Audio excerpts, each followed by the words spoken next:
Salut à tous, j'espère que vous allez bien. Donc, petite vidéo mise à jour sur le Bitcoin et sur l'Ethereum. Donc, on va voir si la structure a beaucoup changé. Si c'est le cas, du coup, on va s'adapter là-dessus. Avant de commencer, comme toujours, gros merci à la communauté. Merci pour le temps que vous me consacrez, les commentaires, de prendre la petite seconde pour lâcher un like. Ça me fait vraiment plaisir. Et n'hésitez pas à me follow sur Twitter. Comme ça, je vous tiens au courant quand il y aura le live. Et aussi, si je dois poster des mises à jour sur telle ou telle structure, des mises à jour rapides, vous serez au courant. Ok. Voilà, donc sans plus tarder, on va attaquer la vidéo. Let's go.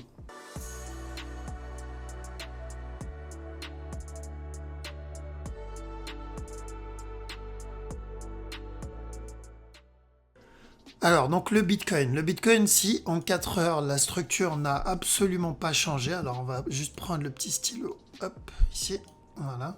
Donc la structure en 4 heures n'a pas changé, c'est toujours la même direction, je vous ai dit, tant que ce top n'est pas cassé, parce que je dois respecter ma méthode, je dois respecter ma stratégie, et c'est ce qui me permet justement de trade en mode no-brain, comme j'aime le dire, c'est-à-dire je ne réfléchis pas, je respecte juste la méthode, la stratégie, et je suis la structure. Je fais que suivre la structure. Si la structure me donne des buy setup, je rentre en gardant en tête la grosse structure. Si la structure me donne des sell setup, je rentre toujours en gardant en tête la grosse structure. C'est-à-dire si dans cette zone, il me donne des sell setup, je vais prendre les sell setup et je garde en tête qu'est-ce que je suis en train de vendre exactement. Si je vends dans cette zone, tant qu'on est en dessous de cette ligne, je suis en train de vendre une structure corrective. On est dans une correction. D'accord? Si le marché vient chuter et casse ce bas-là, donc imaginons il vient valider le running, ici je vais prendre chaque buy setup, chaque setup d'achat. Pourquoi? Parce qu'à ce moment-là, je ne vais plus trade la structure 4 heures, mais je serai en train de trade la structure daily. Et du coup, voilà pourquoi je privilégierai à ce moment-là les buy setup. Donc si j'achète ici, ça sera potentiellement pour la fin de cette correction et une continuation vers le haut. Donc ça sera pour la grosse structure daily.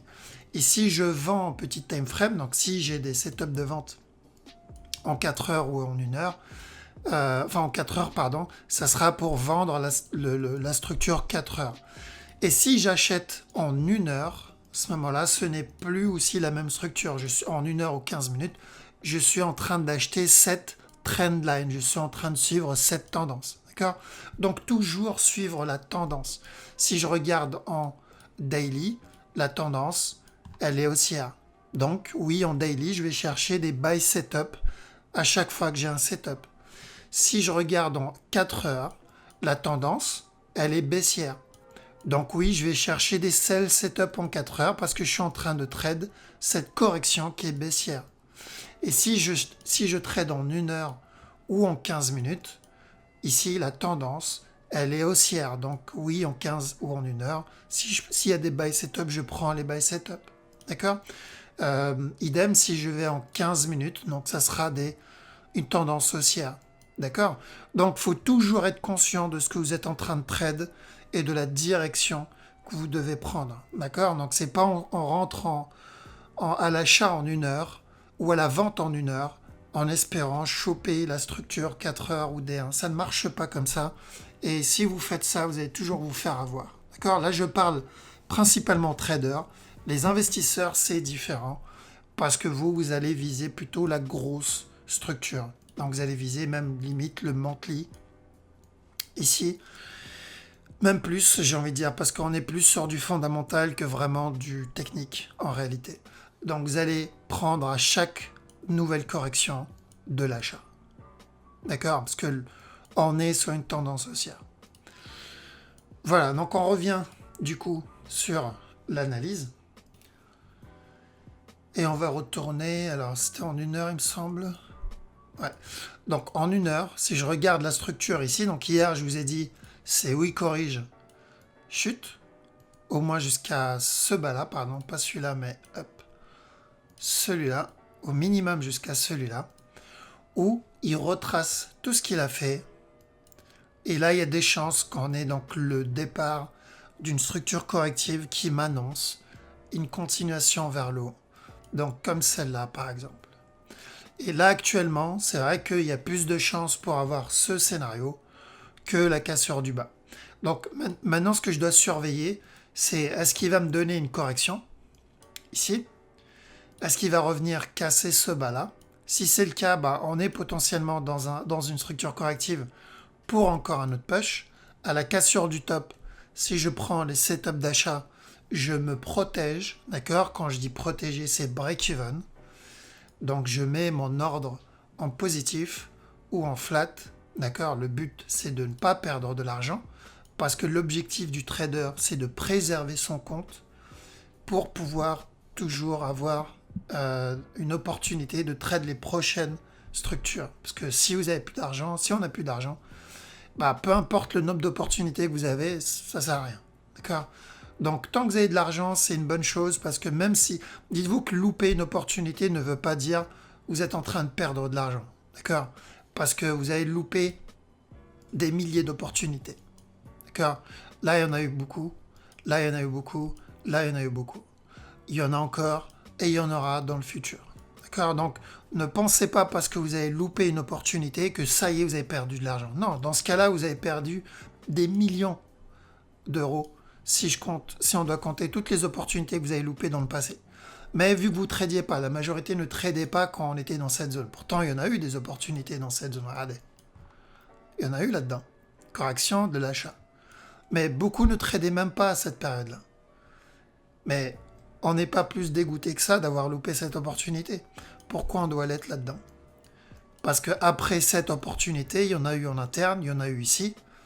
Et croyez-moi, il y en aura d'autres. Donc, pas besoin de s'inquiéter ou d'être dégoûté parce que vous avez loupé une opportunité, surtout en une heure, quoi. Je veux dire, en une heure, on ne parle même pas d'opportunité en une heure. Ok, c'est des miettes. Donc, l'objectif, c'est de savoir quand rentrer et se préparer pour la prochaine opportunité. Si on la loupe, ce n'est pas grave. Il faut toujours se dire qu'il y en aura des milliers ou des millions d'autres opportunités. Déjà sur le Bitcoin, mais pas que. Je veux dire, il y en a des centaines des cryptos, donc vous imaginez bien que les opportunités, il y en a en illimité. Alors, il faut vraiment se dire ça. Ce n'est pas parce que j'ai loupé une opportunité que je suis en train de perdre de l'argent. Non. On fait en sorte de préserver son compte et le reste va suivre. Du coup, maintenant sur le Bitcoin, s'il vient casser ce bas-là, on partira sur un potentiel regular flat pour un top. S'il casse ce top, break-even. D'accord? Break-even. Parce que comme je vous ai dit, tant que ce top-là n'est pas cassé, on n'est pas sur une tendance haussière dans cette structure encore. Il peut revenir chuter. Donc imaginez, il casse le top, la personne n'a pas mis son break-even, il se retourne. Donc on prend les petits buys. Ceux qui sont déjà dans les buy setup qu'on a eu en interne, donc ici, j'espère que vous avez pris vos break-even. Ceux qui ont pris les buy setup d'hier, parce qu'il y en a eu, il me semble, donc il y a eu celui-là hier. Ce mouvement-là, il y en a eu un petit time frame là, il y en a eu là, il y en a eu même sur du 5 minutes, donc qu'on a trade hier soir. Du coup, ceux qui sont dedans, idem. Okay. D'ailleurs, là, potentiellement, c'est un setup d'achat encore en cours. Okay. Donc, s'il continue à flag ici, il va venir encore casser stop. Donc, est-ce qu'il va venir casser le plus gros top là-dedans? Quand je dis le plus gros, c'est-à-dire la structure 15 minutes, 30 minutes. Donc, ce top-là. S'il vient casser stop, il y a deux possibilités. Ou on est sur une structure corrective terminée ici. Bon, ça, j'y crois moins. D'accord? Pour moi, c'est assez agressif pour que ça soit une correction. Ou, donc toujours dans le cas où il casse le top, ou on va avoir un running. Et ensuite, continuation vers le haut. D'accord? Ça, c'est dans le cas où il casse le top. Maintenant, si je le vois drop, j'irai sur un simple regular flat. Ok, donc un classique regular flat. Pour une continuation. Donc si ça devient un regular, ce sera une continuation vers le haut. Ok? Du coup, la personne qui trade en 5 minutes et qui veut prendre, donc il se dit ok, si je suis le concept, l'analyse de Kim, il est en train de me dire que tant que ce top n'est pas cassé, il peut venir casser ce bas. Oui, exactement. Un peu comme en 4 heures, c'est le même concept. Tant que ce top n'est pas cassé, on est dans une structure corrective. D'accord? Du coup, il se dit, d'accord, bon, moi, je vais essayer à ce moment-là de prendre les setups de vente. Alors oui, il peut faire ça, mais dans ce cas-là, vaut mieux attendre la cassure de la trend et le flag en dessous. À ce moment-là, oui, c'est intéressant. Parce que si je dois regarder, c'est pas ça que je voulais faire, si je dois regarder la structure ici en interne, ce mouvement-là, si vous regardez bien, il est correctif pour un up. Ce mouvement ressemble à celui-là et ressemble à celui-là. Donc, on doit le trade de la même manière. Donc faites bien attention. La personne qui veut suivre la logique du tant que ce top n'est pas cassé, je cherche la vente, ce qui est une bonne logique en soi. Bien attendre la cassure de la trend et une correction en dessous. D'accord? La personne qui veut tenter le bas ici, pour de l'achat, à la cassure du top, il doit se protéger. D'accord? Pour le même taux de process, justement pour la même façon de penser qu'on a vu précédemment. C'est-à-dire parce que tant que ce top n'est pas cassé, il peut se retourner. Du coup, imaginons j'achète là, il se retourne. D'accord? Donc ce n'est pas la même structure. La personne qui se dit je vais essayer de vendre parce que tant que ce top n'est pas cassé, il peut chuter, on est dans une zone de correction, il est en train de trade cette structure. Il est en train de trade la correction 1 heure. La personne qui veut acheter ce mouvement-là, il n'est plus en train de trade la structure 1 heure, mais une structure 5 minutes, même en dessous de 5 minutes. Il est en train de trade cette tendance-là, qui est de l'interne. Donc on est clairement en train de trade, c'est quasiment du scalp, hein.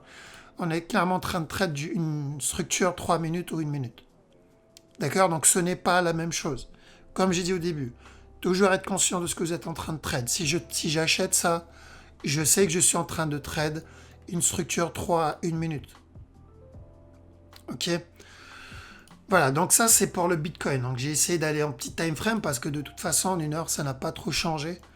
Et on va surveiller les deux mêmes scénarios. C'est où on est sur un 1, 2, 3 ici, cassure du top, où il viendra casser le top derrière tout de suite.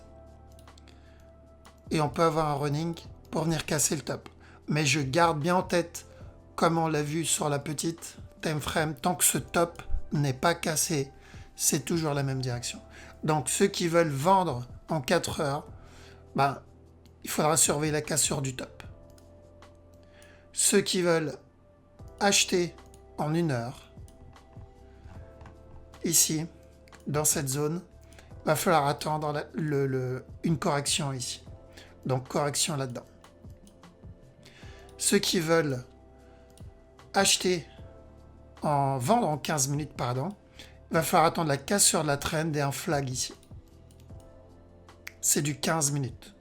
Qu'on fait attention à la cassure du bas, parce qu'il peut venir casser le bas et du coup valider le flag 1 heure pour de l'achat. D'accord? Donc c'est un peu comme un puzzle, hein. Il y a tout qui s'emboîte quand une structure se termine. Et ceux qui veulent acheter le 5 minutes, bah, ils doivent faire attention, si le bas il se valide, ils doivent faire attention à la cassure du top, parce qu'à la cassure du top, ils peuvent valider le sell 15 minutes. Ok? Voilà, j'espère que c'est clair, parce que le fractal, ça peut vite donner mal à la tête, mais continuez à regarder mes vidéos, je pense que vous allez comprendre à force le concept du fractal, mais dites-vous que ça fonctionne comme ça. Le marché fonctionne comme ça, c'est les petites structures qui forment les grandes. Hop. Ici, donc c'est les petites structures qui forment les grandes, genre 1, 2, 3 ici, qui formera un B pour un C, qui lui, ça sera le B pour un plus grand C. Pour potentiellement un B pour encore un plus grand C. D'accord? Donc c'est pas parce que vous achetez là qu'il faut oublier que la structure plus grande, il fallait vendre, à la cassure du top, il fallait acheter, et ainsi de suite. Donc on garde ce concept de fractal. Ok? Voilà. Ethereum. Ethereum, il a cassé le top. Donc il est venu nous donner ce 1, 2, 3 ici, 1, 2, 3 là-dedans. D'accord? Et ensuite, le up derrière. Donc si la structure est terminée, ça veut dire qu'on a eu un contracting flag ici. Dans ce cas-là, il faudra attendre un autre flag là-dedans, d'accord, pour la continuation vers le haut. Maintenant, si la structure n'est pas finie, et ça, ce n'est pas un contracting en interne, mais potentiellement, là, va falloir aller petit en 15 minutes pour le voir, mais potentiellement un move ici, donc on a eu ce 1, 2, 3 là-dedans, ensuite un 1, 2, 3. Dans ce cas-là, on aura un running plus tard, d'accord? Hop, pour ce A ici, ce B-là, et ensuite le C, comme il a fait en 4 heures il y a quelques jours. Donc si on retourne ici, hop, comme il a fait là-dedans. 1, 2, 3 ici. D'accord? Donc la question maintenant qu'on doit se poser, c'est est-ce que la structure corrective est terminée ou pas? Est-ce que cette structure corrective est terminée? Avec un peu de chance, non, parce que si elle n'est pas terminée, on va avoir un running et donc une bonne opportunité pour acheter.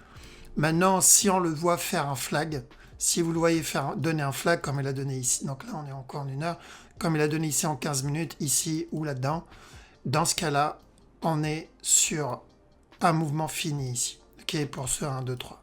D'accord? Donc, on attend ces deux conditions. Première condition, si on le voit drop ici, on ira pour un running flat tant que ce bas n'est pas cassé. S'il y a des buy setup, je les prends. Deuxième condition, si je le vois flag ici, j'irai pour la fin de cette structure corrective.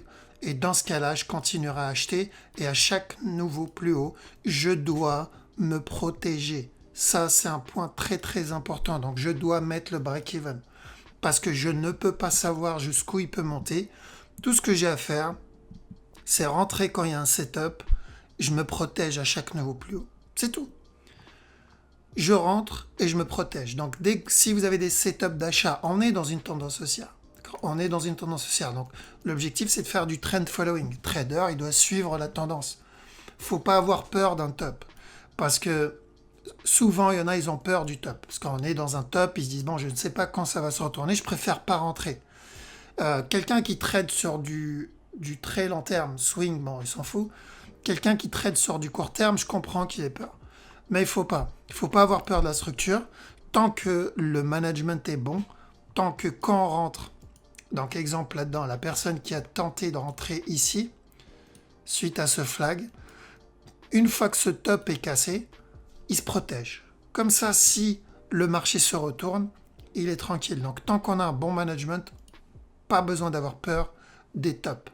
Maintenant, les personnes qui ont un peu de mal avec le management, pas confiants dans leur trading, à ce moment-là, oui, vous devez attendre une correction, vous devez attendre, je dis pas un flag, hein, je suis en train de parler d'une correction. Un flag, ce n'est pas la même chose qu'une correction. Un flag, c'est ça. On va aller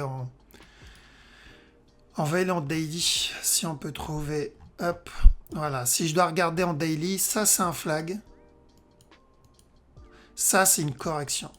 Quelqu'un qui n'a pas l'habitude, qui n'a pas confiance en son trading, il doit rentrer à la fin d'une correction.